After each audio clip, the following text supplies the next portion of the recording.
Reconvene our meeting, and we're going to move on to our 6.2914 item. This is setting as the Lake County Sanitation District Board of Directors consideration of a resolution confirming current procedures for administration, legal representation, facilities operation, payroll, and accounting of the Lake County Sanitation District. And we have title of sponsor Lake County Sanitation District. Are we going to have somebody giving us an introduction, CAO, or just, is that going to be county council?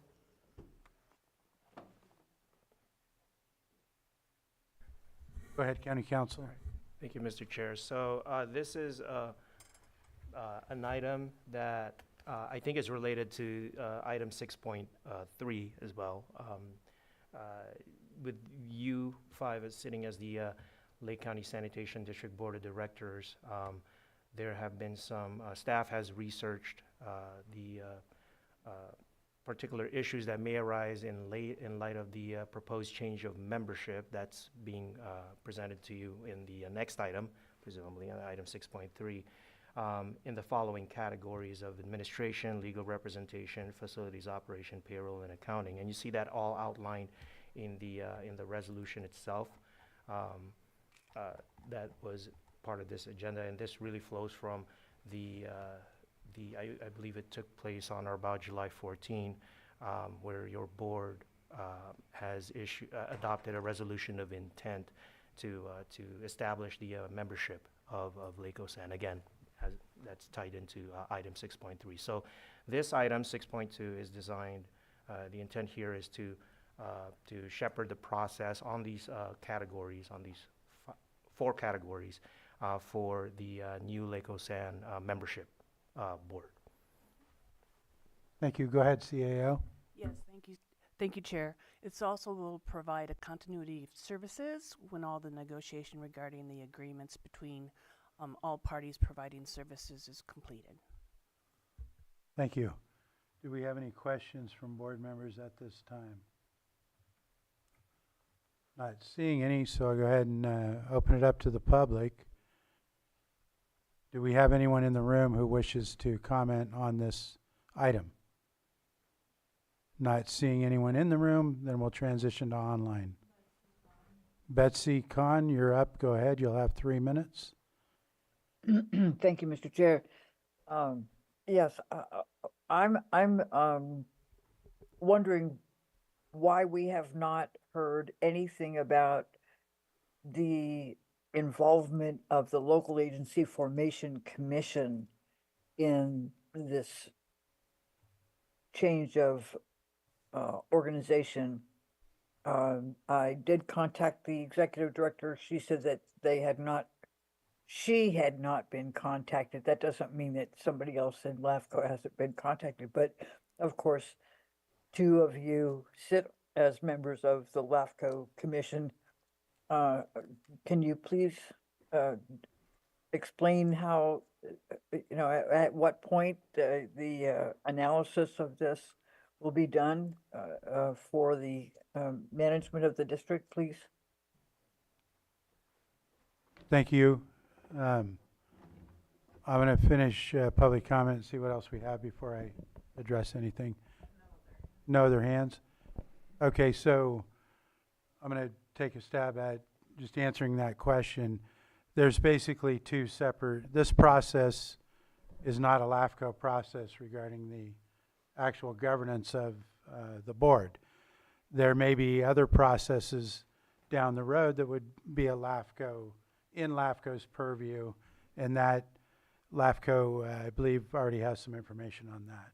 So that's just to be clear that this process is not a LAFCO situation for the board. Do you want to offer anything else? Or? Yeah, just briefly, if I may, Mr. Chair. Yes, please. Thank you. So just on the resolution itself, I would characterize it as a typographical error.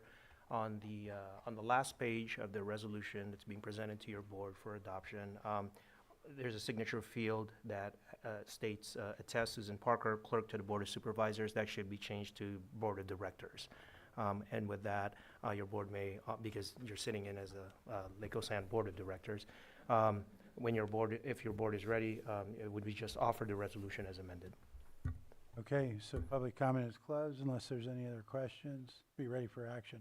Offer the resolution as amended. The resolution's been offered. Director Owen, Aye. Director Sabatier, Aye. Director Crandall, Yes. Director Pyska, Yes. and Director Rasmussen. Aye.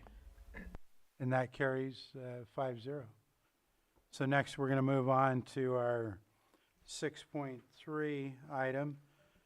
This is a 9:15 item, public hearing setting as the Lake County Sanitation District Board of Directors, consideration of resolution establishing the interim composition of the governing board of the Lake County Sanitation District pursuant to California Health and Safety Code 4730. And again, I'll look to, go ahead, County Council. Yes, Mr. Chair, thank you. So with this item, with the caption that's read in this item, would like to also add for clarification, that caption relates to the recommendation A of that item, which is the resolution. But as to item B, which is the appointment of the second county board representative to the Lake Osan County Board, your board would be sitting in as the County Board of Supervisors. So it's really concurrent for this whole item before your board, item 6.3, that your board would be sitting in both as Lake County Sanitation District Board of Directors in relation to item A and as County Board of Supervisors in relation to item B. Thank you for that clarification. Do we have any questions from board members at this point? Go ahead. I do have a question to you, Chair, on Section B of this, if you are seeking nominations, or what is the process? Because I would love to offer a nomination if that was available. Yes, we will be, however, I Want to thought, take them separately? yeah. Okay. And I thought we would maybe open up to the public before we take any actions. So it sounds like, and we'll come back to that, Supervisor. At this point, is there anyone in the room who wishes to make public comment? So we're going to start in the room. And first, I'm going to ask you to also clarify if you're objecting to anything, as part of your public comment. Yes, I'm looking for additional consideration. Can you hear me? I can't hear myself, so. I have it all written down. Am I started already? Okay. Yes. I'm going. These are just one person's comments and open questions concerning the proposed resolution establishing an interim board of Lake Osan as originally heard on July 19th. I believe this action to be hasty and incomplete in its assessment of potential impact to other areas currently served by Lake Osan, specifically those in Area 1 comprised of Clear Lake, Spring Valley, Middletown, and Anderson Springs. Documentation by the City of Clear Lake states that the district boundary itself is even unclear. If that's so, why isn't that where the first step was taken? County and city documents both state that Hidden Valley Community Services District, HVCSD, and Kelseyville County Waterworks District 3 are not owned and operated by Lake Osan, and yet there is currently a request from Hidden Valley CSD to withdraw from Lake Osan, which will be heard, we think, in November by LAFCO. Why then should Hidden Valley be designated a seat on this new interim board? I would ask the same question of Kelseyville Waterworks. If they're not part of Lake Osan, why would they be holding a seat on this new board? Maybe my biggest concern is the lack of transparency in this proposal and all the actions preceding it. Why were none of the city or county committee meetings open to the public? Why were none of the possible stakeholders in this action approached for comment? Why was the special district's administrator excluded from these meetings? Isn't that where the expertise and knowledge exists as to operations, assets, personnel, and potential impact? Despite what your committee thinks, this action does have severe financial impacts for all of us in Spring Valley. Personnel now traveling 20 minutes to a water line break could be traveling 50 minutes or more. And that's dollars to us. And you've all seen us here about dollars. We kind of are picky about that kind of stuff. Daily maintenance and monitoring will encounter those same increases. What happens to the assets of this utility district since they're shared with other communities? Is any 5-member board consisting of 4 seats from 2 government agencies and the 5th member from a public fair? I think legal advice readily accessible to 4 members simply by the nature of the job doesn't sound very fair to me, and I wouldn't want to be that one person who doesn't have equal representation, I guess is what I would say. If the city wants a different structure, why not just detach from Lake Osan and forget all the interim moves, unless there's something else afoot? That's my comment. Thank you. Next in the room.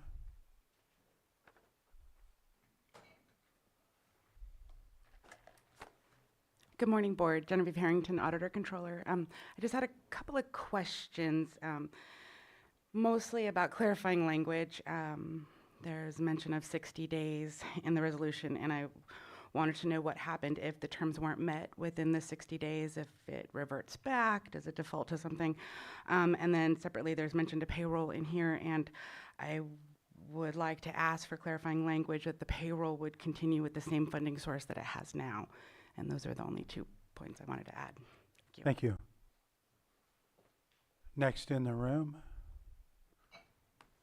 Not seeing any further, so I'm going to go ahead and move to the online. Sterling, and if you could clarify, are you objecting to anything? Yes, I'm going to object to your section 4730, the health code.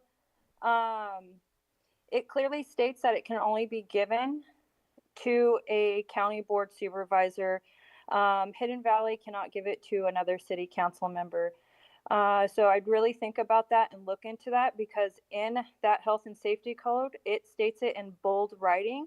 So if we try to go around saying, oh, it doesn't say this, so we can try to do this, but if something's stated in bold writing, it usually means that's what it means, nothing else. My other concern would be the detachment with Clear Lake and taking over the sewer plant there, especially when we're working on this energy policy and this energy element, and EGX is knocking at our door. If I heard it right with the planning commission meeting, is our general plan is only for the areas that are not incorporated. So which means the city of Clear Lake can make the decisions on having that power plant if they want. If I'm incorrect, you guys can totally correct me.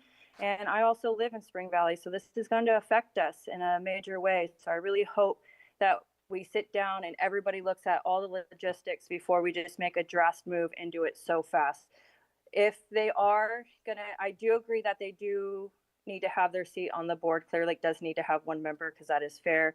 But we need to know what else is going on behind the scenes with this, because this could potentially, affect a lot of people. And if that EGX is determining to put it there and Clear Lake deattaches, now they're the ultimate people that are going to make a decision on a 100 megawatt power plant.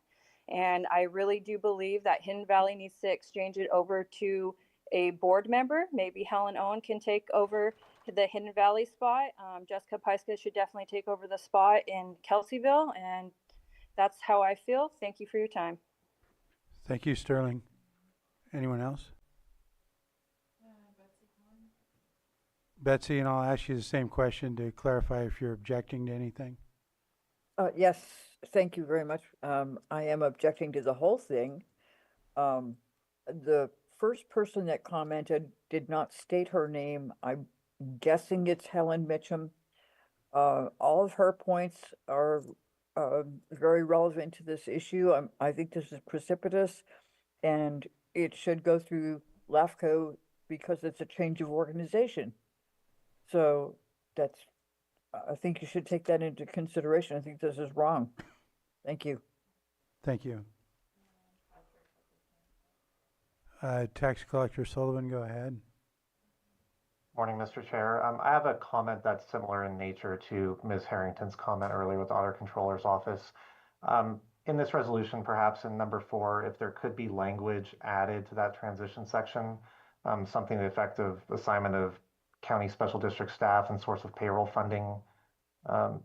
Something to indicate that that same process is continuing, that the way the sanitation board currently has assigned county staff to that would remain in place, and we would be able to appropriate funds the same way that we do now. So I would appreciate if language could be added to that section to reflect that. Okay. Anything further? Okay, no other hands. So I'll go ahead and close public comment and bring it back to the board. And just so I can clarify, because that question came up, Johanna, did the first speaker in the room give their name, or did I miss that? No, but it is on the written statement. Okay. All right. So I'm going to look over to County Council, and I do have a question regarding the question from the auditor and the tax collector, and ask if you can give any thoughts on that. Thank you, Mr. Chair. So much of those questions relate to item 6.2, which your board already discussed and adopted the resolution with that small minor amendment on the signature field. As it relates to this item, understandably, because these are kind of two interrelated items, the resolution that confirms the current processes for administration, legal representation, so on, the one that's under item 6.2, it addresses the category of fiscal accounting, wherein your board, through the adoption of the resolution, states that the district shall continue to retain the services of the County of Lake Auditor Controller and Lake County Treasurer Tax Collector for services customarily provided or otherwise statutorily required. So it kept it fairly general as far as any more specifics to be incorporated in that section as it relates to payroll processing. For instance, certainly agreements can be entered into, contracts can be entered into between between Lake Osan and the auditor controller, and also agreements between Lake Osan and the treasurer tax collector. That would be up to the Lake Osan board. It would still be, those types of agreements would be consistent with the provision that's stated under the resolution which your board already approved. Thank you, County Council. Any other questions from board members? Or I'd like to handle this in order. When we're ready for action, A, and then B. Mr. Chair, if I may also. Yes, go ahead. Also on, as it relates to recommendation A, same,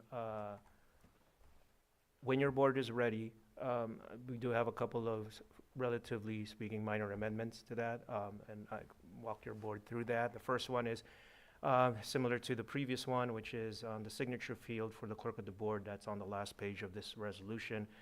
It states clerk to the Board of Supervisors under the test Susan Parker signature field. Should be changed to clerk to the Board of Directors. So that's the first revision.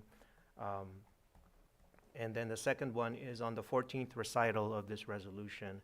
There is a blank portion there calling for the number of objections. With the closing of public comment, I believe staff has tracked at least, staff has tracked 3 objections to that. So that blank portion should be filled in by 3. And so if your board is ready to adopt the resolution, it would be offering the resolution as amended. Go ahead, Supervisor Sabatier. So I feel I need to at least respond to some of the comments, especially some of the concern was lack of transparency, and so not commenting on the comments or responding to the comments probably just continues to feel like there's a veil of shadow over what we're doing. In Section 4730 of the Health and Safety Code, it's basically saying there should be representation. There has to be representation. And this concept of like we're going to force something that a agency has stated we do not want a county person to represent us, you can't force them to not be represented, but yet be represented by somebody they don't want. So there will be continued representation, and that's how we're making this happen, and that's how it's been organized. What else was brought up? The concern, like in my opinion, EGX is a connection that is not a good connection. It's kind of like correlation and causation. They happen to have become a part of the conversation, but have nothing to do with what's been happening here. I'm going to make a statement that in the future, if detachment is made with Southeast, that the city of Clear Lake will never own that system, because there's parts of Windflower Point and there's parts of Lower Lake, and I believe there would be a civil war in Lake County if Clear Lake tried to annex Lower Lake. I don't think that's going to happen. So there will always be a mixed representation, just like right now this composition will be a mixed representation when it comes to if Southeast is detached. I appreciate the concerns that you're bringing about Spring Valley, but Spring Valley and Lake San, in all reality, are two completely separate entities that we need to continue to be partners in. But to say that you're losing because Lake San board is changing, it's just different directors, but the same relationships, but two completely separate entities with different budgets and different fund sources. So I understand where you're coming from because the need of CSA2 and others, but this should change nothing other than a different board of directors that's in charge. When it comes to LAFCO, it's been stated, this is just a change of governments. This is not a change of boundary. This is not a detachment. This is not a dissolution. That's when you would go to LAFCO for getting approval. We're not doing any of those things that require an application. It is just a change of the Board of Governance. And I'm very much in favor of moving forward to ensure that those who have been asking to have a voice on Lake San, deservingly so, get that voice on Lake San. All right, any further comments? And I'll just quickly add that, as folks may know, it's already determined because I'm the chair that I'm going to be on this new board. That's the one supervisor that we know. And what I've answered in questions to people that I've talked to is, you know, I look at myself as two roles. I'm going to have to look out for the interest of all the ratepayers of the Lake San, but I'm still a county supervisor, and I'm still going to be looking out for the interest of the county and all the other districts that it serves. So that's where I'm at.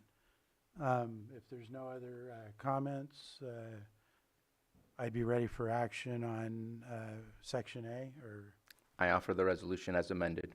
resolution's been offered as amended. What was that? Directors on this one. Director Owen. Aye. Director Sabatier. Aye. Director Crandall. Yes. Director Pyska. Yes. And Director Rasmussen. Aye. That motion carries as amended 5-0. Now we're open for nominations to appoint the second county board representative to the Lake San board. Go ahead. So the way that I look at it is, again, in representation. Chair, you are in a position to represent Northwest and Land's End South Lakeport, and I would like to nominate Supervisor Owen, who would be able to have representation for Anderson Springs, Middletown, and Southeast. That way every single Lake San district is represented from the Board of Supervisors on the new Lake San governance. So I have a motion or a nomination. Excuse me. Go ahead, County Council. Go ahead. Thank you, Mr. Chair. So before making the motion language or the appointment action, your board may want to just take in public comment as to recommendation B Okay. prior to taking any action. So we'll open up for public comment. At this point, is there anyone in the room? What was that? Anybody online? Not seeing any public comments, so we'll close public comment, bring it back to the board. The Vice Chair. I would like to, I have a different view of representation, and because District 1 also has the city of Clear Lake. I think that's double representation, and so I would like to see someone else, and I will nominate Supervisor Crandall. I was gonna nominate you, because it says Kelseyville. Yeah, and that was another concern, not of mine per se, but just hearing the constituency about, usually it would be the chair who is a rotating position, as we know. And that same concern that you just mentioned, I know that eventually supervisor from District 2 will be in charge or be the chair. And so there was concern that there would be, you know, a representation in that manner. I mean, I think it's just as a matter of a statement. I think Supervisor Sabatier would say the same thing that you would say, Brad, is that you represent that area, but also represents the county. So I know that of you. I just wanted to make sure that was said when that comes to that time, because it will, right? Eventually, Potentially. yeah. But yeah, no, I was gonna nominate you, so I don't know what we gotta do, paper, rock, scissors, or what, but. Okay, so I guess I would ask for clarification. I've got one nomination here and two over here, it sounds like. So walk me through how to start the voting on this. Thank you, Go Mr. ahead. Chair. So essentially, it would be by motion language, similar to how your board appoints certain members of board-appointed committees and councils. So here we have, what we have is nominations, plural, counted at least 3. And your board may want to have further discussion to see if there is a consensus enough to be reached so that it can get to a point where a motion language would be a motion to appoint such person as the second member of the County of Lake Board of Supervisors for the Lake Sand Board of Directors membership to be placed, and then it will proceed to a vote.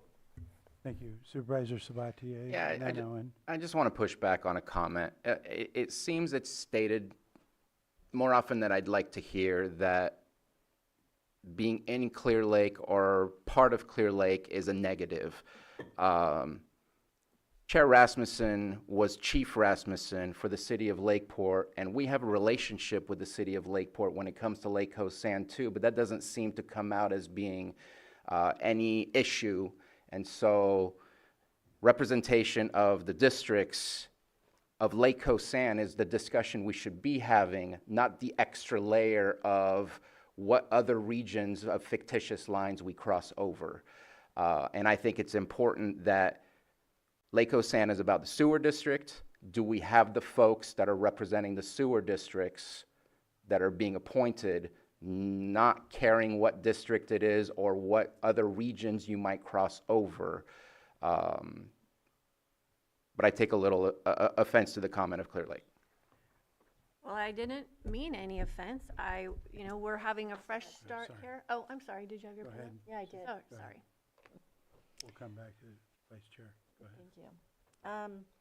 I actually feel that the person that is the most knowledgeable and best suited for the extra position is actually Supervisor Sabatier. He's been working on this a number of years. He has a lot of experience, and he's been in negotiations. He does keep the best interest of the county in mind. As for moving, say for instance, and this is just a thought, because I thought of it too, and this is not it's a position I'd take, but not one that I would really say yay about, because I know this is going to be a heavy lift, and no matter what direction you turn, you're going to have unhappy people, even though we're doing our best. In January, the chair will change. So I know that at some point we had talked about the longevity and having somebody in there that can be on there for a while. We don't want that to be changing constantly. And it'll be going from Supervisor Rasmussen to Supervisor Pyska in January, and that's just a few months away.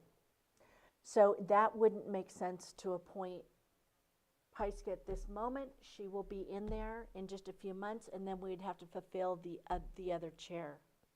So that's my 2 cents worth. I am willing to take it on, not that I really want it, but I am willing to do it for the people that we all represent.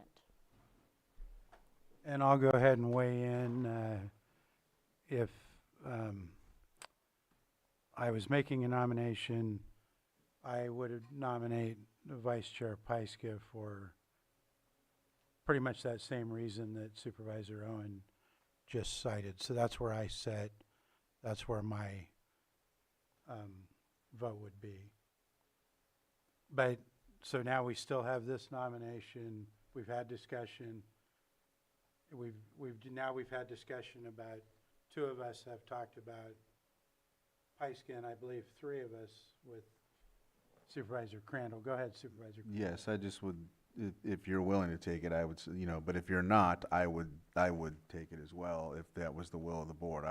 I figured that because it says Kelseyville, it's your district, but again, it's the will of the board, but Yeah, well, I do want to first respond to Supervisor Sabatier's comments because I meant no offense. We're working really, there's been a lot of conversations about finding balance. And this is a place to have balance is to not have overlap to start off. And that's all I meant. So I'm sorry if you were offended, but there's nothing to be offended by because I just want to make sure that we are starting off on the best possible foot, and that is to have no overlap and just everyone go into this with the best intentions. And I will do it. I think Supervisor Owen has brought up a good point of having consistency because there will be changes in a few months. And I think it's going to be a lot of work to build the formation documents, and it's gonna be a lot of meetings, and so consistency is important. All right, thanks. So subsequent to our discussion, I'm seeing a consensus to go a certain direction. Do we want does anyone want to consider withdrawing any nominations, or do I need to vote on? If not, they'd have to vote on the first one and then the second one. Go ahead, County Council. Well, your board may utilize that process. Just to note that really we're working under 4730.1 of the Health and Safety Code, and it speaks to this second member from the County of Lake to be appointed by your Board of Supervisors. So while understandably there's a nomination process, eventually it does lead to just a motion in order for it to, and approval of the motion by a majority vote for it to take into effect. So that would be where your board may be right now. Yeah. Just for, if your board is ready to make a motion for an appointment, similar to how your board appoints, again, councils and committees that are board appointed. Based on the discussion, I think that's where we are. If you want to help us with that. So one possible option, a motion language for your board is to a motion to appoint Vice Chair Pyska as the second member of the Lake Osan Board of Directors, on second member on behalf of as part of the County of Lake Board of Supervisors, second member to the Lake County Sanitation District Board of Directors. That would be the motion. so moved. I have a motion. Do I have a second? I'll second. I have a motion and a second. All in favor? Aye. Opposed? Nay. Nay. That carries 3-2. Thank you. And that will conclude the 9:15 item, and I'm going to go ahead and I need to take a break for about 5 minutes before we handle 6.4. Thank you.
to order.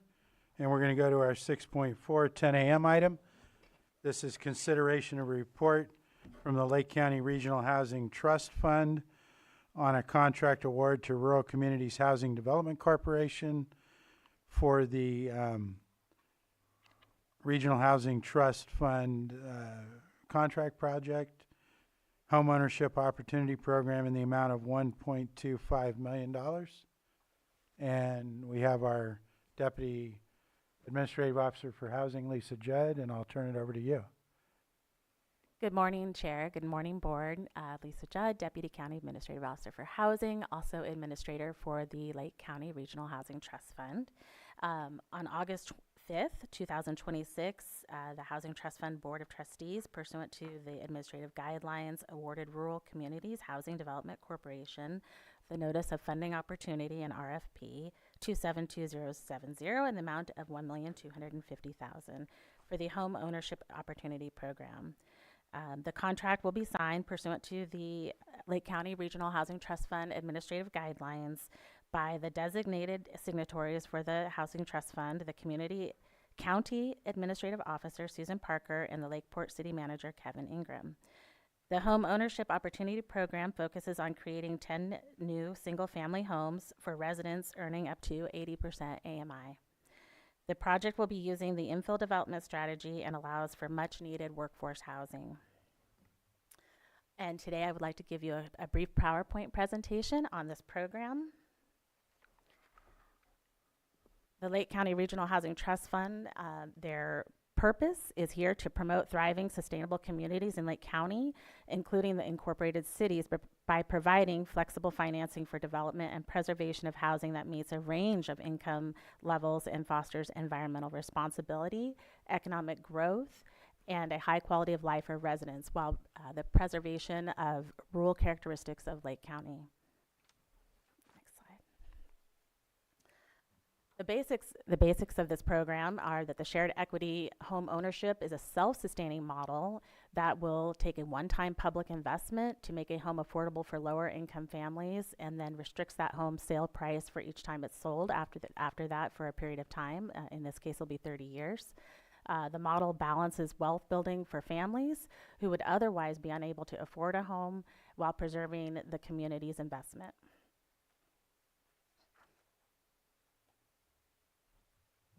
With this opportunity, we have the connection to our guiding documents, and one of those is the Housing Action and Implementation Plan.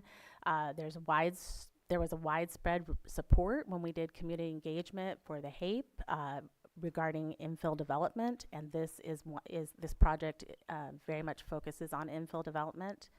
When we asked the community of Lake what they should focus on, one of the things that they came back very strongly was at 52% was people who work in Lake County.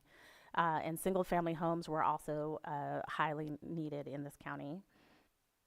And for those goals, we have the first goal of create housing for all economic levels and build a variety of housing types. In our strategy 5, part of that is to serve the Lake County's workforce. Along with that, another goal is encourage and facilitate infill development strategy, and those strategies here focusing on sites that were access to infrastructure, resources, and transportation, as well as fire-safe areas.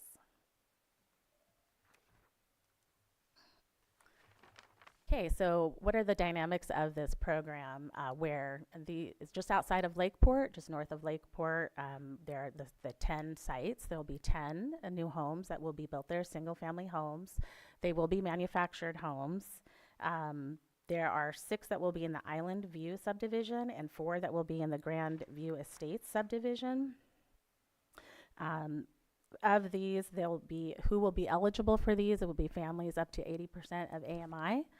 100% of AMI right now, excuse me, area median income is $104,500 for a family of 4, so 80% of that would be $83,600. The subsidy is maxed per unit at $125,000. The restrictions on this, it is deed restricted, so that if a person sells the home, then another eligible family will be able to purchase it. And the affordability period for this program is 30 years.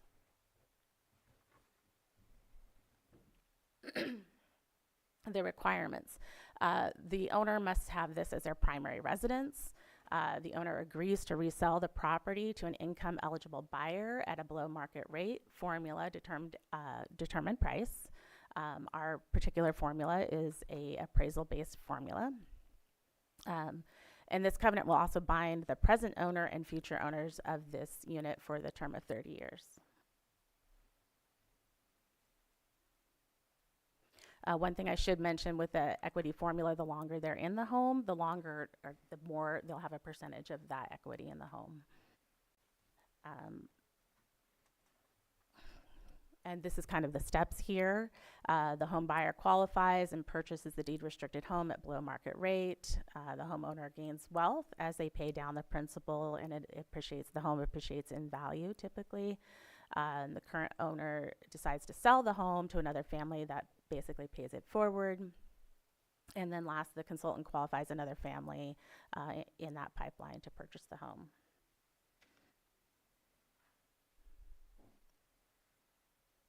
And that is the presentation for this home ownership opportunity program. As you know, this is the first program that we're rolling out with the Housing Trust Fund, and we are currently also working on a rehabilitation program that will be bringing to your board next. And I thank you for the opportunity to share this with you. Thank you. Questions from board members at this point? And I should mention also that RCHDC, I believe that that staff is also online as well. Okay. Vice Chair, you want to go first? Well, I think this is a great presentation and great progress. It wasn't very many years ago we had to give money back because we didn't have any projects ready. So both of these projects are in North Lakeport, is that right? And where exactly are they? Is that unincorporated? It is in the unincorporated, in just north of Lakeport. And when we went through there, the Island View Estates subdivision, they're scattered. So they're not like in one row or spot. They're scattered sites of empty lots. So this is a perfect thing for us to tackle with that info. And how were those sites chosen? So this came from the notice of funding opportunity. So the contractor, RCHDC, had these 10 sites already. They already owned these sites, and so they brought that in their proposal. Okay, great. Thank you. Supervisor Sabatier? Yeah, I guess I have a little, just wanted to share and express a little bittersweet. I had higher aspirations for the $2 million in the land trust. I have hope that this program will work, but I have concerns. But I guess my biggest concern is just the 14. I know we're in a rush, and that's part of, I think, our problem, is that we need to expend these funds, not just hand them over to our CHDC, but actually have them use those funds and pay for things to have happen before December 31st. And that, I think, puts us in a strange time crunch, but the 14-day bid period for such an important housing project just seems like we potentially cut ourselves short from allowing people time to really submit proposals. And I would love to see us do more. I would love to see us do more. Thank you. Thank you for bringing it. I hope that it works out well. It's better than losing our money, but the project does not excite me in a way that I had hoped that these types of projects coming out of our housing trust fund would. Any other board members? I'll open and did any of you mentioned some staff, did they want to offer any? Just if there were Just any, if we have any questions. Okay. Then I'll open it up to the public. Do I have anybody in the room? No, don't see any. Nobody online. Then I'll bring it back to the board. This is just a presentation at this point. I'll add, I do appreciate all the work that we're doing on housing. I know you've been doing a lot for the past 2-3 years at least, and housing remains a problem that we don't have enough of it. So just appreciate all the work, and thank you for updating us. Thank you. I'm very excited to be able to introduce 10 new homes into Lake County. Yeah, that's a big deal. Exciting. It's a big deal. I think that's it then. for this. And it's not 11 CAO. Yes, you may have the option to either do calendars or, if you'd like, do 7.2. So let me look at that. I'll go ahead and call 7.2. That way board members have a little bit more time on their calendars. If we have time, I'll probably get to that before lunch. But we'll call 7.2, which is consideration of a resolution supporting the Opportunity Zones 2.0, local authority recommendation, forms submitted to the Go Biz, and this will be handled by Mr. Rickelman from the CAO office, and I'll go ahead and turn it over to you, sir, for the presentation.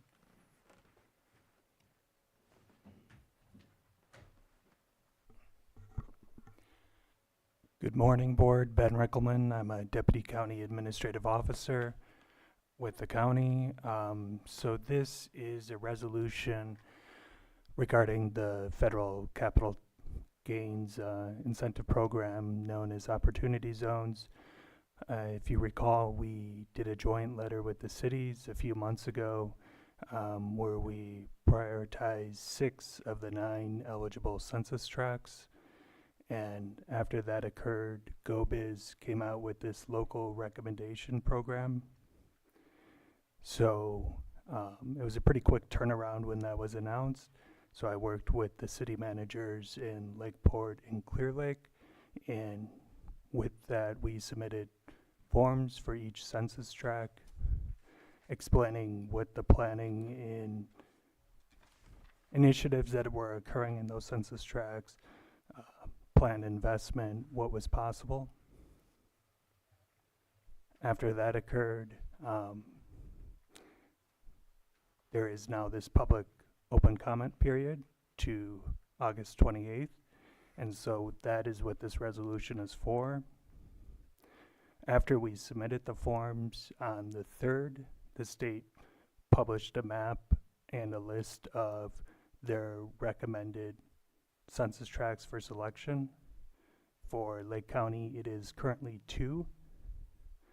One is the census tract that covers most of Lakeport, and then the other one is 703, that is northern Clear Lake. So there has been some discussion regarding what would be the county's negotiation posture with the state. So 2 out of 9 is roughly the proportion of statewide for the census tracts the state has currently picked to the ratio of eligible census tracts. So there might not be a proportionality argument to be made, but if we can make an argument regarding specific census tracts, that might have stronger footing. And so the resolution attached to the agenda is just kind of explaining the history, explaining our preference for the 9 census tracts that we listed them in priority, and just asking for board support for that. Okay, we'll start with Supervisor Sabatier. Yeah, I appreciate the conversation I had with Mr. Rickelman. My perspective on this was 2 is ridiculous in the sense of being somewhere in the state average when we are not the state average as far as being a disadvantaged community, that we could use all the potential economic benefits from getting people to invest here in Lake County. But also, on the other hand, just putting right back and saying, here are the 9 in order, do better than 2. I think we need to be somewhere in the middle in what we're offering. And I know that Mr. Rickelman had submitted to me a suggestion on potentially dwindling it down to 5, I think it was. Because my comments were either we pick the top 5 in the list based on preference that was already done by the cities in the county, or we do something that's a little bit more even, where it's 1 for Lakeport because they only have 1 that's available to them, 2 for the county, and 2 for the city.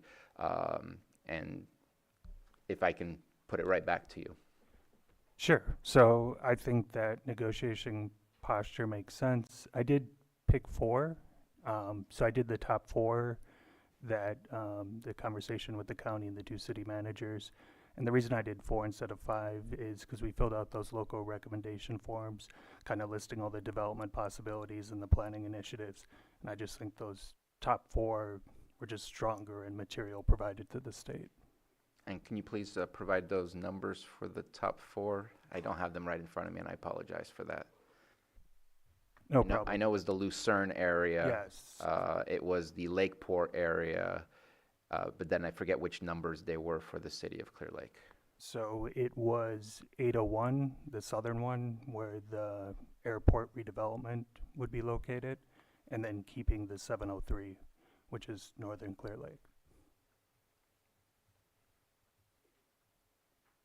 And the 801 was, with the conversation with the city managers, that was ranked number 1. Right. So northern and southern Clear Lake, Lucerne, and Lakeport, and all of Lakeport, basically, or Almost all of it. almost. 402? Yep. Which part is not? I could bring up a map. Okay, It's the northern edge. if I Northern remember edge? correctly. Yeah. okay. Thank you. Any other board questions right now? Not seeing any, so I'm going to go ahead and open it to the public. Do we have anyone in the room? City Manager Ingram, go ahead. Yes, good morning, Chair Rasmussen and members of the board. First, just want to give my thanks to Ben on this one. This one's been, it's been interesting. It keeps changing quite a bit. The federal objective, we're very excited to have the opportunity to do this again. We were under the impression that Opportunity Zones 1.0 would not be changing for the foreseeable future. So when 2.0 came up, we were very excited to get this opportunity. But you know, kind of navigating the Fed guidelines, and then the state came out with their own stuff. It keeps jumping back and forth. So, but just definitely want to express City of Lakeport's support, and certainly would love to see all 9 of the Lake County ones get in here. But I think also just being truthful with the fact that it's not likely that we're going to get all 9 in. So I do think there is some value. I saw briefly this morning the changes that Ben was kind of proposing into it. I think that is a good approach, kind of trying to prioritize those pieces together. There has been a lot of work that's gone on the past several years in investing resources and going through, so it was a little disappointing to see some of the areas that were included in 1.0 be kind of removed. We were hoping that we'd see those there and then be able to add additional ones on top of it. So I do, it would be my recommendation that the board move forward with the, as Ben is, kind of outlined there, trying to prioritize a couple of them in there. I think it's just a really good regional approach to get some in there. But with that said, of course, Lakeport was very happy to see the Lakeport one go in. Lakeport essentially is broken into 2 census tracts, and the northern one kind of, it roughly follows 11th Street, but not quite. That northern one was not one that was even qualified on the original piece, so that one didn't have an opportunity to even be sought in there, but we're excited to see that one in there. So that would be my recommendation, that your board, make that hard choice of prioritizing some of those in there, because it's just unlikely by the numbers that we'll get all 9 in there. But definitely very complimentary to Ben's effort on keeping us informed of the changes. There was like a 2-week period there where the state kept changing their requirements quite a bit, and we got all our information in there. We have an item this evening also to a letter of support, and it was my intention of attaching your resolution, if you guys move forward with that, to our letter of support as well. So thank you. Happy to answer any additional questions. Thank you. Do we have anyone else in the room?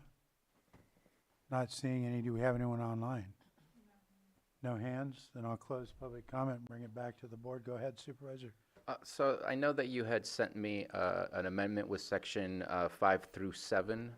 Is that still, are you in favor of proposing that and adding the bottom, which is section 7, which identifies the very specific ones that we are urging the governor to include?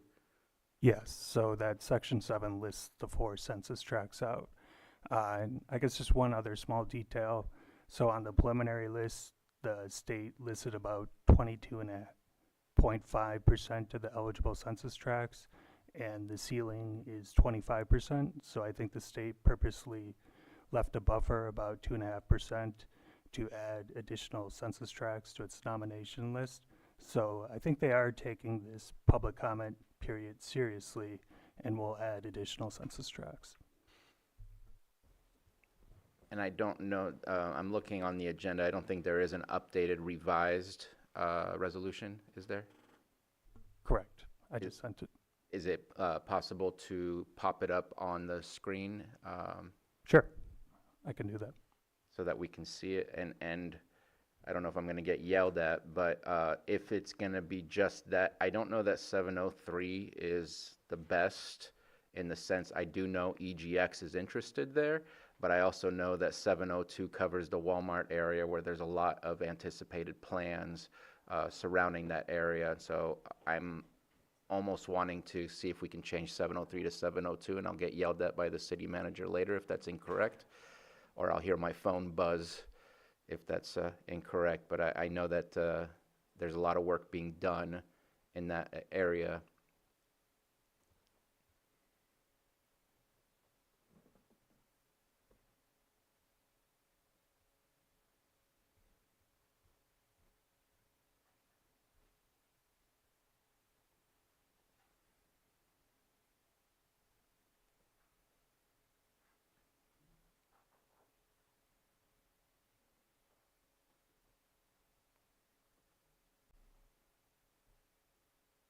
And I do have hope that there is potential to make some of these changes.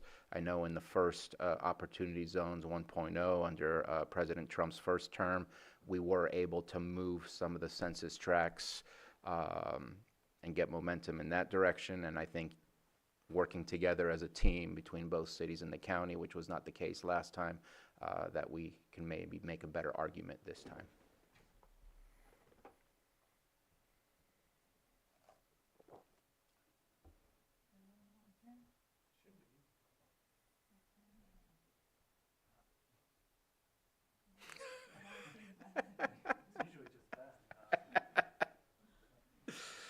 It's got an alias.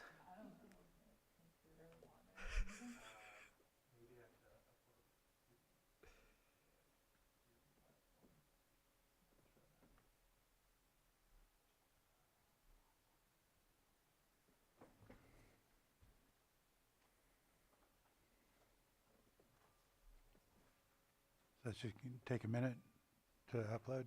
Is there any other board questions while we're waiting for that? No? Then we'll give it a minute and wait for it to come up.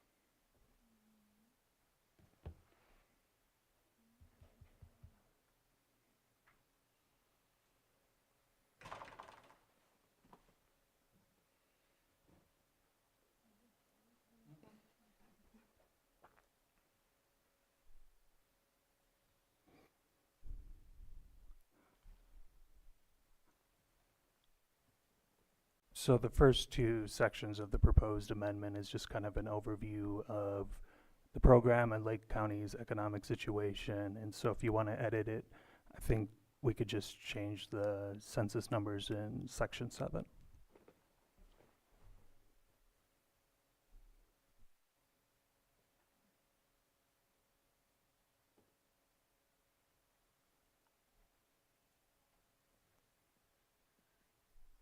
And so the only time in the amendment 703 is mentioned is in section 7, so 802 could be swapped out there.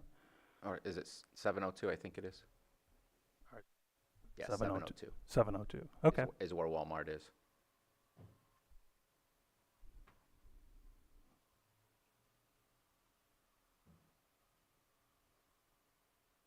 That makes sense. I think the rest of the amendment would be fine.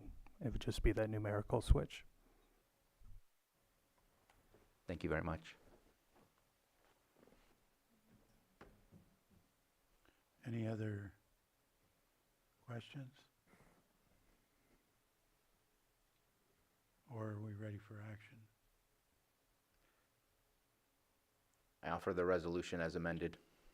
Resolution's been offered as amended. Supervisor Owen? Supervisor Sabatier? Aye. Supervisor Crandall? Yes. Supervisor Pyska? Yes. And Supervisor Rasmussen? Aye. And that carries 5-0. Thank you, Mr. Rickelman. I believe you're going to stay here. Yep. And we're going to move on to we're going to go back to our 11 a.m. item. This is consideration of informational update on broadband infrastructure programs. Again, Mr. Rickelman will present, and I'll turn it over to you. Thank you. I'm going to try to join Zoom another way and see if that will let me do share screen. I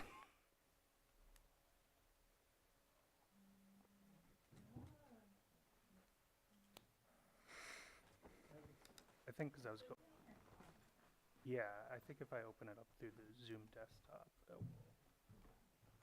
was doing it through Granicus before. Yeah. I learned my lesson. Okay. Okay.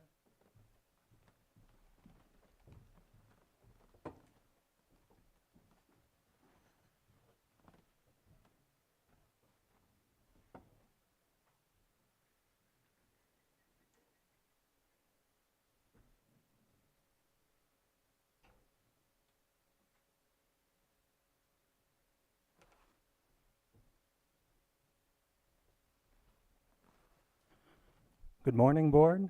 Ben Rickelman again, Deputy County Administrative Officer. I'm just here with an informational update regarding the broadband programs that are in development in Lake County. These all stem from federal legislation.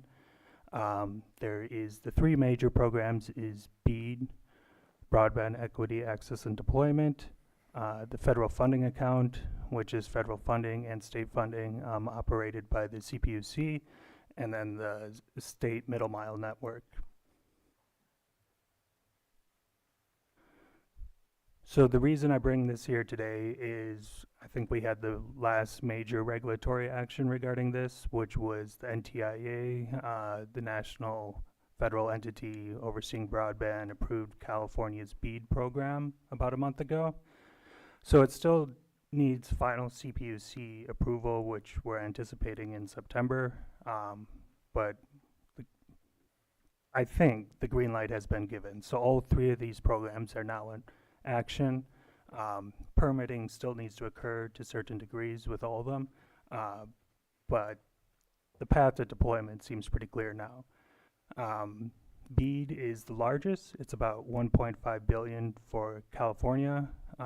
We anticipate 2,228 Lake County residences receiving service through this, or the offer of service, through 6 subgrantees. It's a variety of different internet technology. Then with FFA, this is all fiber to the premise for residents, and it's 2,161 through 3 different projects with 2 ISPs. And then there's the middle mile, which is an open access backhaul network the state is constructing. And in Lake County, it follows the state route system 29, 53, and 20.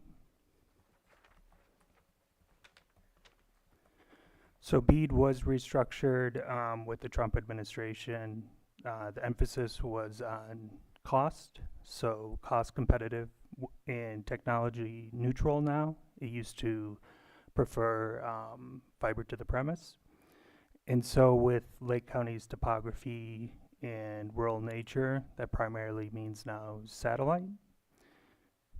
And a bunch of other requirements were removed. There is a low cost service option that will be for 10 years of the federal interest period, which I think will be from 2029 to 2039 for BEAD.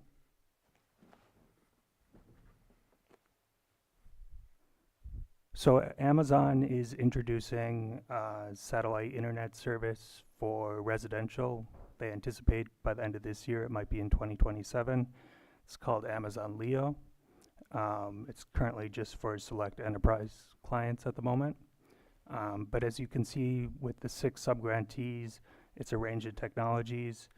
We have Trellis, which is mostly down by Hidden Valley Lake, Starlink, which a lot of Lake County residents already have, Valley Internet, which acquired Lake County Broadband Solutions several months ago, and they are also fixed wireless. AT&T, in conjunction, they have FFA projects that are fixed wireless in the southern end of the county in Cobb, and this kind of complements it. And then Hobbimatol Pomo of Upper Lake is starting up their own ISP, and they will have licensed fixed wireless. So as due to kind of the geographic nature of Lake County, as I was explaining, about 70% of the locations will be served by satellite. And so since there's no on-the-ground infrastructure for satellite, what that means for BEAD is BEAD will pay for the equipment in the install. And then if they qualify for the income threshold program, that's also available. So this was mapped out with the FCC fabric data and the CPUC data. The subgrantees are generally concentrated in certain geographic regions, except for the satellite, which is more spread out. And I know these maps are kind of small, so I'll just talk through them. So there's 3 FFA projects in total, 2,161 locations. Mediacom, most of it is in Spring Valley, so they will provide fiber to the premise in Spring Valley, which I believe just has satellite at the moment. And then there's certain pockets, mostly around the lake, that they'll also do for a little over 1,000 locations. AT&T, one of the project areas is in the south end of the county, south of Middletown, near the Napa border. And then they also have a project location in the Cobb area. And then to the right is a map from the middle mile contractor, American Dark Fiber. And they're in different permitting stages for the project, but hopefully overall construction will start soon. And all these projects require CEQA except for satellite. So that has explained the gap from some of the awards we heard in 2025 and why action might just start relatively soon. So nomenclature you frequently hear with broadband is unserved and underserved. So unserved is below 25 megabytes per second download and 3 megabytes per second upload. And underserved is below 100 megabytes per second download and 25 upload. So the strong majority of B locations were those unserved locations. About 20% were underserved. One other change with the BEAD is the state is no longer involved in setting the low-cost service option. That is driven by the subgrantee themselves, so they decide that. So for the satellite, it is higher.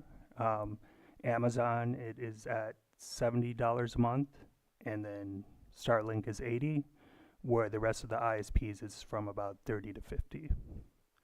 And that lasts for about 10 years.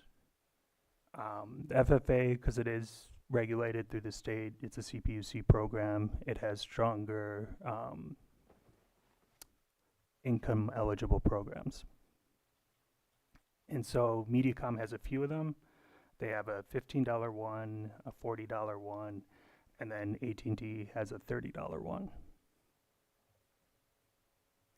And the BEAD one also, for eligibility, it has a lower threshold following Lifeline at 135% federal poverty level, whereas FFA is 200%. And so that's the presentation.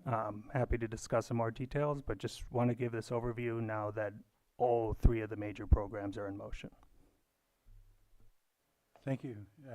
Vice Chair? Well, thanks for our conversation yesterday, and I'm really glad to see that the transition from Lake County Broadband with Valley has gone smoothly, and we see a lot of purple there in the more concentrated areas of Big Valley and Lakeport. And there has been so much work and activity all around the Cobb area in particular. I want to just let everyone know I already have AT&T service and it is so much cheaper. But it's really great to see the work that's happening and getting people reliable internet in these communities that have been underserved and non-served. So really just, I'm grateful for this work, Ben. It really took someone to be embedded in our admin office to champion this. We've really come a long way since the years when we just had a strategic plan and we were trying to figure out what to do with all of these different programs. Any other supervisor comments? I appreciate it. I did share, because I had a town hall last night in Scotts Valley, that this was on here, and if they weren't able to make it, they could go ahead and see the presentation online or go back and watch the video. So I definitely want to try to keep public info out about this topic, just so folks are very well aware. Go ahead. Yeah, and just following up on that, I did say it would be a great presentation to have in the MAX. Yeah, that's awesome. Yeah, go ahead, Supervisor Owen. I'm wondering, it's showing that, I'm hearing that it's into Hidden Valley already, but I don't know if that's hookup or just putting it in. Are these maps, the maps are showing that they're just starting to put it in those areas? So I think it just depends on the ISP and where they are in their permitting process. And some of them, what they're doing is they are permitted in a certain part of the county already, and they're just going ahead and doing that install. And some of them are waiting until it's all permitted and then proceeding. So I can check with Trellis to see where they are, because they are just there. But there's a few other ISPs that kind of touch Hidden Valley, so I can follow up on that and see. Okay, thank you. Thank you. I think that's it. Let's go ahead and open it up to the public. Do we have anybody in the room? Don't see any. Anybody online? No? Well, did you still have something? Go ahead. I'm Close sorry. public comment. Go ahead, Supervisor Owen. I had a question from a constituent out in the Morgan Valley area. So in that area, it doesn't look like they're going to be running, but they could still use the satellite to reach those areas. Is that correct? Yeah, from what I see from the map, Morgan Valley is going to be satellite only, so for these programs. So either, and it seems like it's almost all Amazon in Morgan Valley, so Amazon should be reaching out to the selected locations. Okay. And I can send you that map. And so they should be offering install and the labor to do the equipment. Kind of a weird thing with BEAD is, so they concentrated on these unserved and underserved locations, which they selected, but they didn't consider if that location has satellite service. That was a decision by the feds.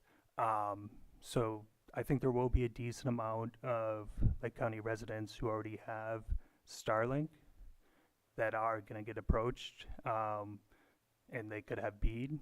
So I mean, if they want to switch to Amazon, that's on them, but there'll also be a good amount of residents in the more rural areas that don't have satellite that now have this option of free equipment and install in at least the 10-year if they qualify with the income thresholds. Right, and that's exactly, I've had people reach out that have no service out there, so thank you. Thank you, Mr. Rickelman. We appreciate you coming in and the continued work on this for Lake County. Thank you. And with that, we're going to move on to our 7.3, which is consideration of a special district user fees and Proposition 26 user fee study. This will be presented by special districts. We have Director Boré here and staff. And I'll go ahead and turn it over to you whenever you're set up.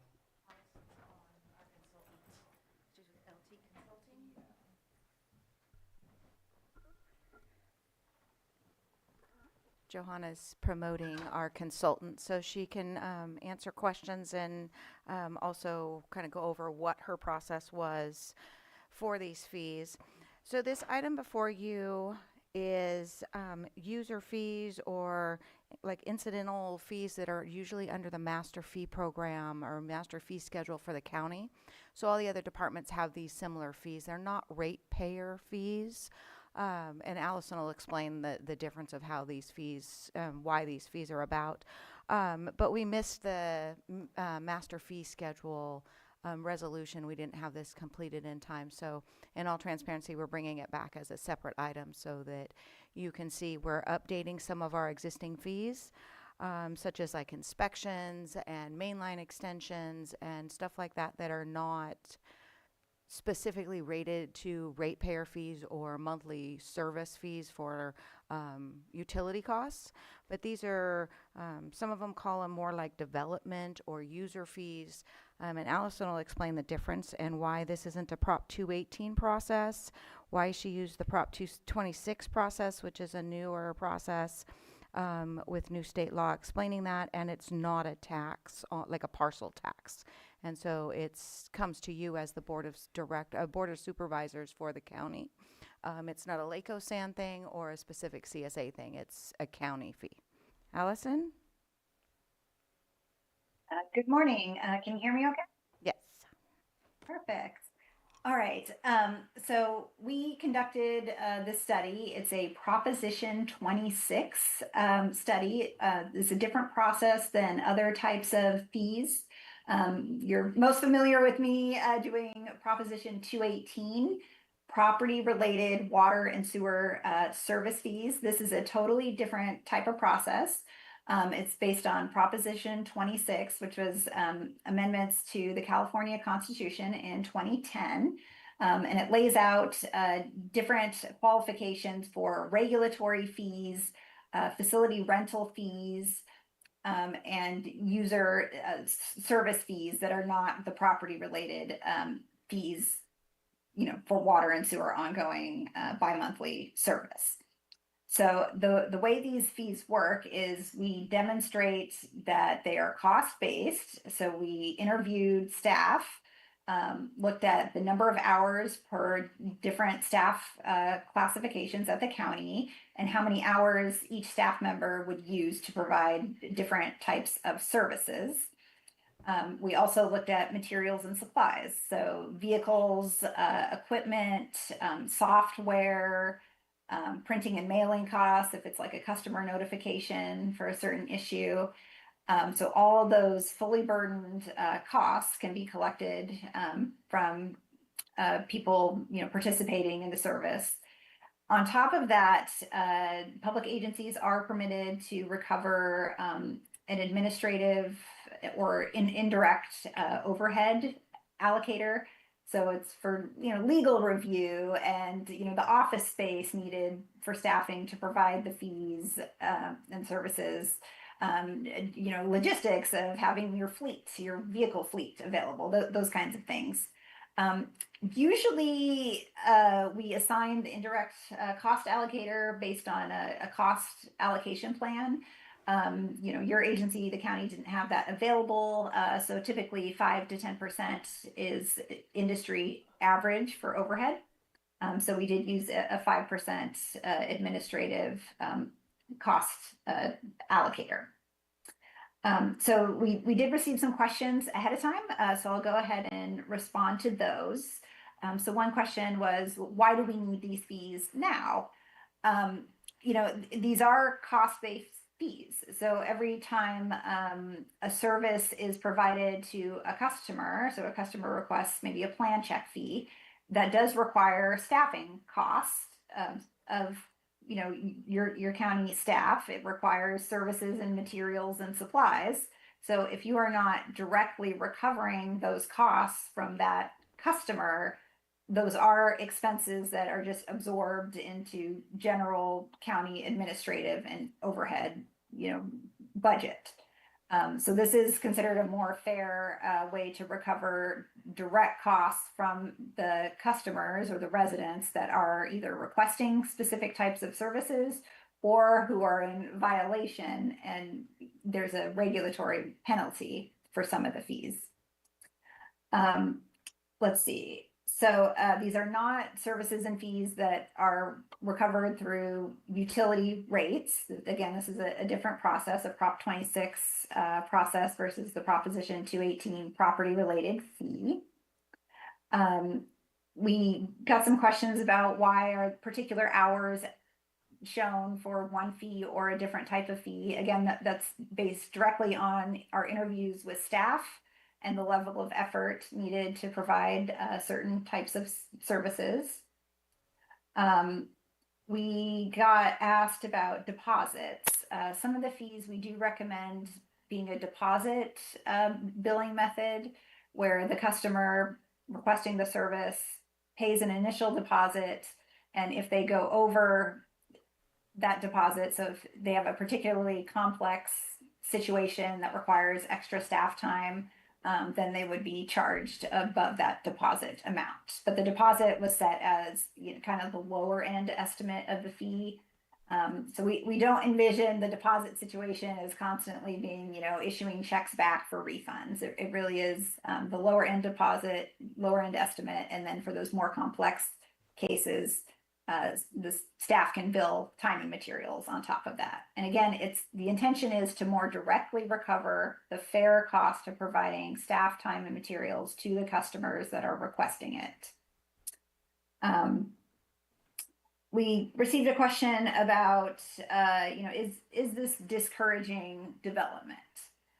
And again, I go back to the issue of fairness, that there is a cost for county staff to review plan checks, to inspect, service connections, to provide materials and vehicles to address issues requested by customers.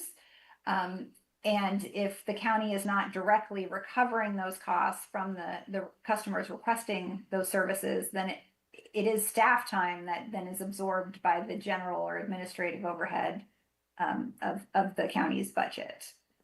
So, Proposition 26 user fees, most public agencies have a schedule of fees like this, available to respond to customer requests for specific types of services. We use this industry standard methodology, again, consistent with the legal requirements of Proposition 26. So I'm happy to answer any questions or concerns. Okay, anything else, Director Bure? I think she explained the difference of why now, why these fees. Some of them we are just actually updating our master fee schedule. We did have an inspection fee, was $50. And we had a mainline extension fee, which was a very minutia amount, didn't cover any of the actual costs. It was they haven't been updated in forever. And then there's some that we've come up with, like grease trap inspections and backflow device inspections, which those kind of things don't apply to just everyone, and that's why they're an individual fee. They could also be, somebody wanting to, they don't have a sewer connection or a water connection, but they're thinking about something, and planning has like a pre-development kind of thing. So we would have that some of these costs could be tied to something like that, of like what if scenario kind of stuff. Okay.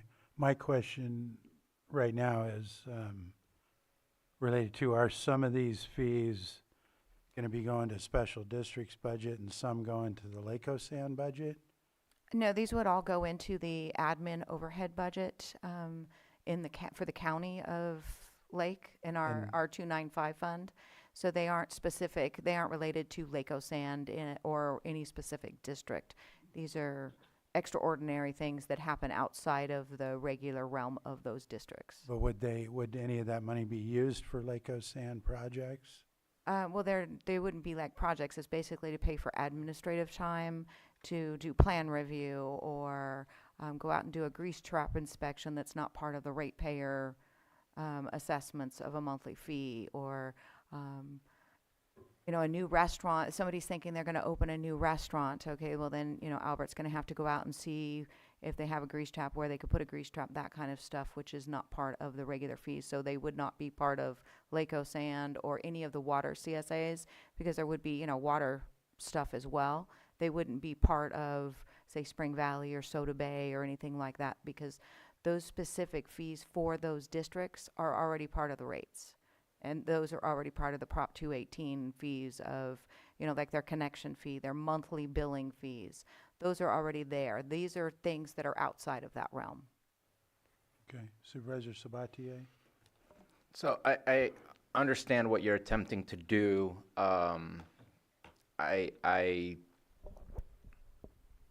don't feel comfortable with moving forward today yet. Number one, it needs to be mixed in with our normal fee schedule if these are going to be our Lake County, meaning not Lake Sand fees, rather than a separate thing. When we do our fee schedule revision, sometimes it's just agriculture, sometimes it's just community development, but it would be nice to have a continuity in how we've been doing those updates so that we can put that in that format and then make it a part of the larger fee schedule so everybody can find it in one place.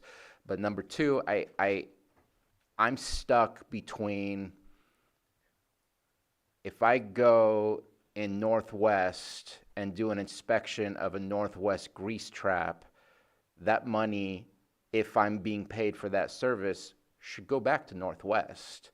And there should be time studies on everything that's being done in the special districts admin, in the sense that I'm working on Northwest stuff, I'm working on Southeast stuff, and if money is being paid to us for services being provided for a specific region or area, that money needs to stay within that area. And I'm worried that the answer I heard was it just goes back into this mixture of things. And so, which leads me to believe that with the action that we just took earlier, I think we need to be careful about setting fees that maybe that's a Lake Sand fee. If it's a water fee or other things, Kelseyville, that's a different sewer district, then we can do those here. But if we have a fee that eventually is tagged to that district, but yet can be pulled from special districts, because special districts doesn't make revenue, they get revenue from the districts themselves that helps pay for the staff. This would be a different revenue, and if that revenue is spread across all of them and it's not identified as to which district, I just have concerns and I feel I need clarification. And I would love to ask County Council on, is there a need for that clarification, especially with the action we just took? Because I'm concerned that we're blending things that maybe we need to unblend, or I just need to unblend my brain and better understand what it is that I'm not understanding.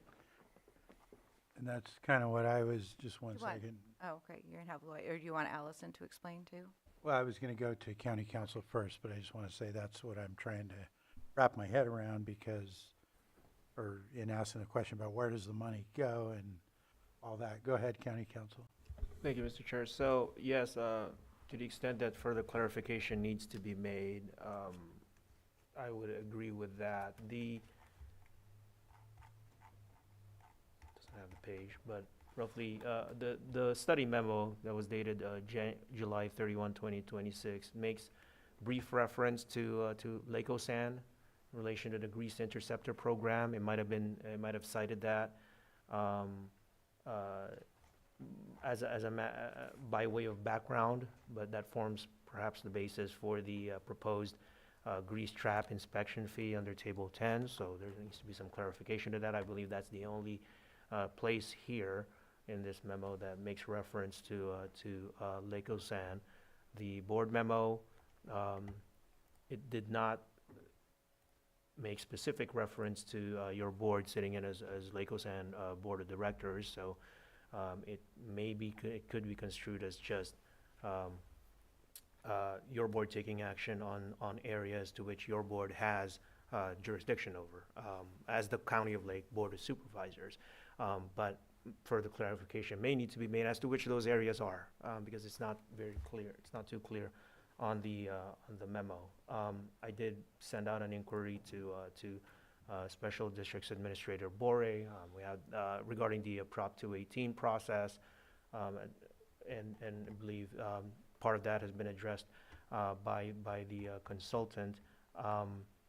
Just to note that, I believe under this same July 31st, 2026 consultant's memo, it did state that this process would fall under one or more of the exemptions stated under Proposition 26. Perhaps further clarification would need to be made as to which those exemptions are. There's 7 of them here, one of which, the 7th exemption, specifically cites that whether or not it's a property, if the fees being proposed would be a property-related fee subject under the provisions of Proposition 218, which is a separate process altogether. So there may need to be some further clarification, discussions or research on that. At this point, based on my office's research on this, I just would like to cite, and I cited this in my communications with Special Districts Administrator Bore, that under California Constitution, Article 13D, Section 2, which is the Proposition 218 process, Sub E defines fee or charge under that section as a levy other than an ad valorem tax, special tax, or an assessment imposed by an agency upon a parcel as an incident of property ownership, including a user fee or charge for a property-related service. So again, going along the same lines of what types of clarifications may be needed here, perhaps further clarification would need to be made on how the user fees that are being proposed here is not a charge for a property-related service. And so those would be my initial comments.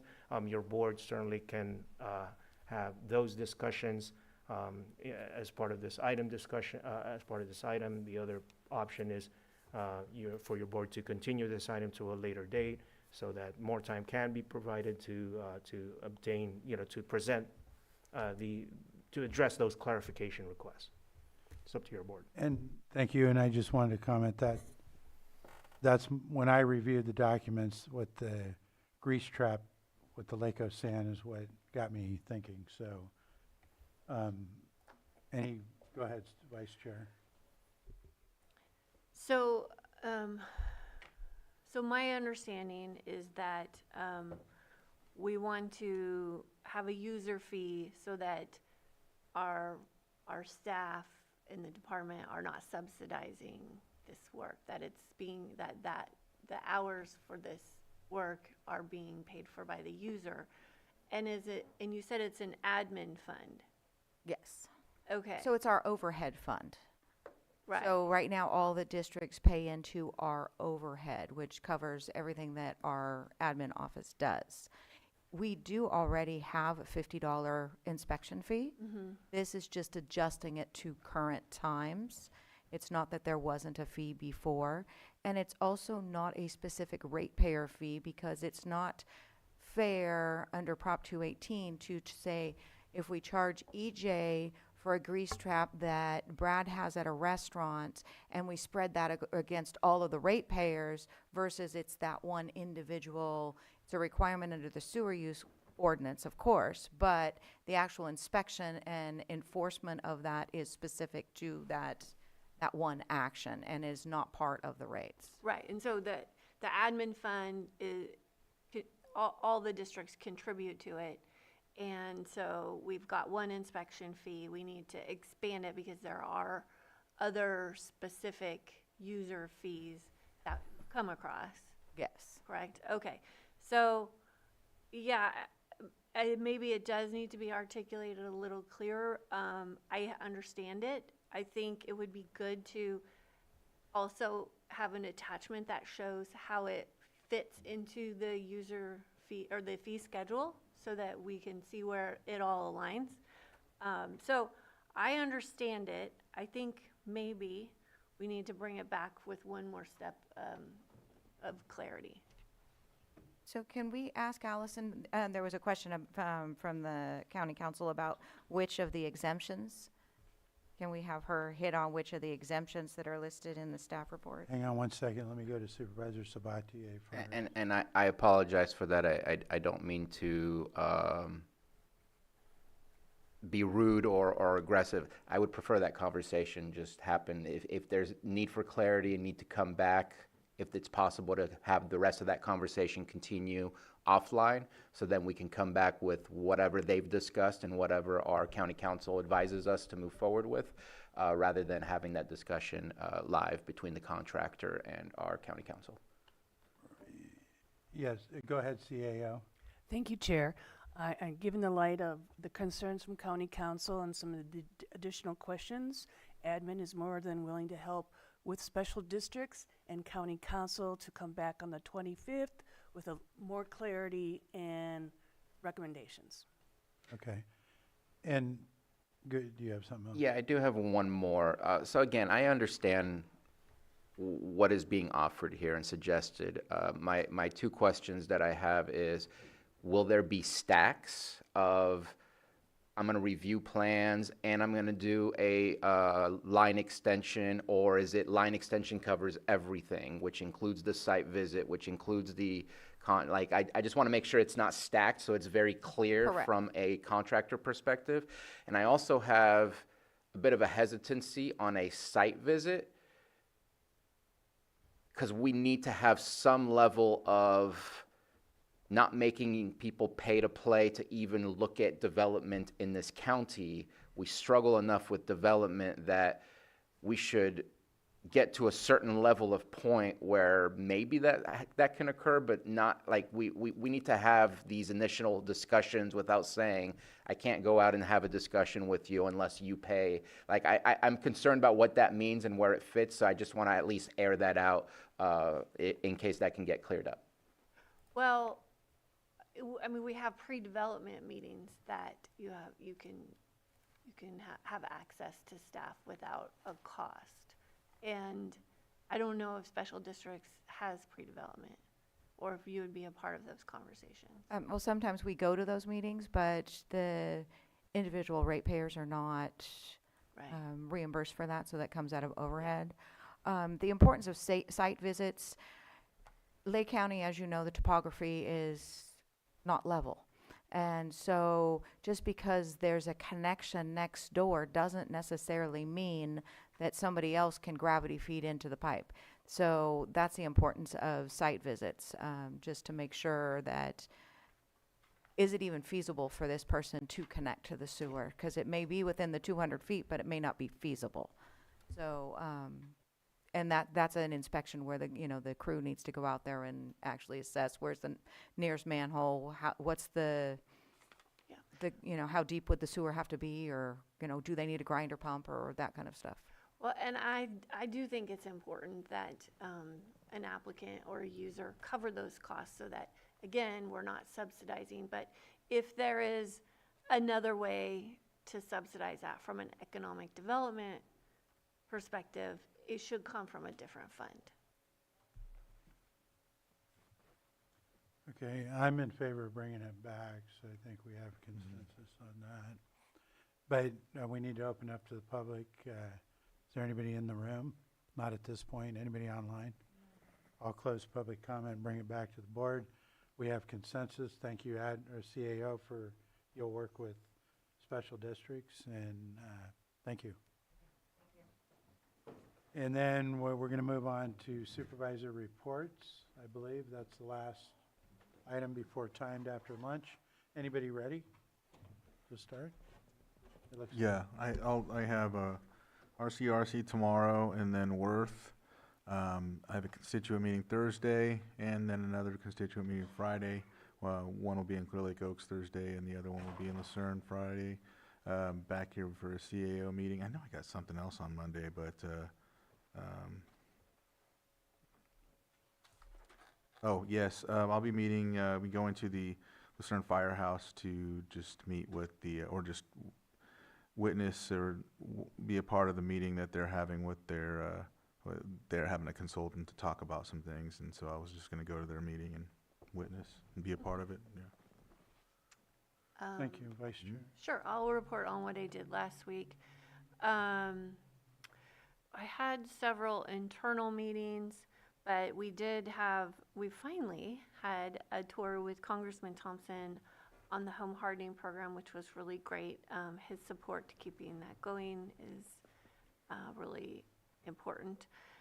We had a great BVAC meeting that was at our new temporary location in Findlay. A lot of people joined us for that one. And then Fire Safe Council meeting was Thursday. Friday, with some more internal meetings, senior center meetings, and CSAC leadership, women's forum. And then we had Risk Reduction Authority yesterday, which was great. Thank you. Go ahead, Supervisor Sabatier. Yeah, just a couple of things. Some of it's older than some of the other information. Just a couple of ribbon cuttings that occurred in District 2. Barbecue by Biasati's moved from Middletown and reopened in Clear Lake, which is the Biasati's original home. So Tim and Tasha, family-run business, more than welcomed in the city of Clear Lake. Definitely delicious. Then on Monday was also over at a ribbon cutting for the Lake County Office of Education, opening of their new preschool, which is on Emerson. And just another good addition to give people access to not just the preschool aspect of it, but the child care aspect of it, to let more people be able to be free to pursue their careers and work and do those things. So always good to see those things happening. I did get some good news from Woodland Community College. The rumor is that they are seeing a 20% increase in their student FTEs, full-time equivalents, and so that's really good news, because the more we see there, the more they're going to be focused on enhancing and bringing new programs to Woodland Community College over in Clear Lake. And thank you to Corey Ebenhock for doing the good work over there. Had our APC meeting and LTA meeting. Let's see what Caltrans finds out. I asked them to look into it. We'll see what happens. They're going to be looking at AI cameras for DUIs, because we need all the help we can get, because we've seen too many people perish on our roads, and unfortunately more than 50% of them that I can think of were dealing with DUIs. We can fix all the roads we want, but if we have people under the influence, those changes on the roads aren't going to do anything. And then LTA, we had a good discussion about the code of conduct, making sure that our buses are safe for our drivers as well as riders. Want to give thanks to Lisa Judd, Director Turner. And Lisa Judd is Deputy CAO for Housing Administration. I believe I said the title correctly. I'm proud of myself. I want to thank Director Turner and Director Dillman Parsons, as well as Supervisor Crandall. I think we had 2 good town halls regarding the potential rent stabilization ordinance. Got some great feedback from both mobile home owners as well as mobile home park owners, and looking forward to our team getting back together and going over those notes and seeing what changes that will occur because of those meetings. So very thankful for that, and that pretty much sums up what I wanted to talk about. So thank you. Supervisor Owen. Yes. Tomorrow I'm going to be focusing on the Lake County 2050, both the general plan as well as the Middletown LAPAC. On Thursday, I have a Clean Water Council meeting. I believe there's the Calliope Water Board meeting. I have a doctor's appointment, and then we have a special meeting with the Middletown Town Hall LAPAC. Friday, I'll be working on the Lower Lake aspects of it, of the 2050, and going over our next board agenda. And on Monday, let me get to Monday.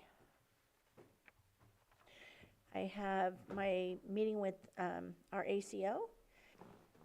Debbie Fiedler with Young Lives will be coming out to the ranch they're wanting to do a hoedown out there. And Lower Lake Action Group meeting will be at 3 o'clock on Monday. Anything else? Okay. So last week had APC and LTA with Supervisor Sabatier. Thank you to Congressman Mike Thompson, who brought us the check for $850,000 to go into our South Main Street Soda Bay Road rehabilitation project that will be kicking off here pretty soon. So appreciate that. Same day went to Vet Connect, had an open house over at their facility on 11th Street to let the community know what supplies and services they have available for veterans. Had a BVAC meeting with Supervisor Peiska last week. Had a mental health advisory committee meeting last week. Went to the $100 event, which is the same as the 100 Women. We did that up at Buckingham, and hear from the nonprofits and select one, which the winner this week was Jack's Lavender Farm. So they got a good chunk of cash. And then last night had Scotts Valley Advisory Committee meeting. There will be a special Scotts Valley Advisory Committee meeting now happening on Monday, August 24th at 5 o'clock. And then I just wanted to shout out to CDD and their code unit and because I'm still getting thank yous for the massive cleanup and rehab that was done on a particular site that we had in North Lakeport earlier this year. So just want them to be aware, because I keep getting many calls that people appreciate that work. And that does it for my report. And we're going to go to lunch a little bit early. I believe that's accomplished everything except for timed after and close. So we will come back at 1 o'clock. Thank you.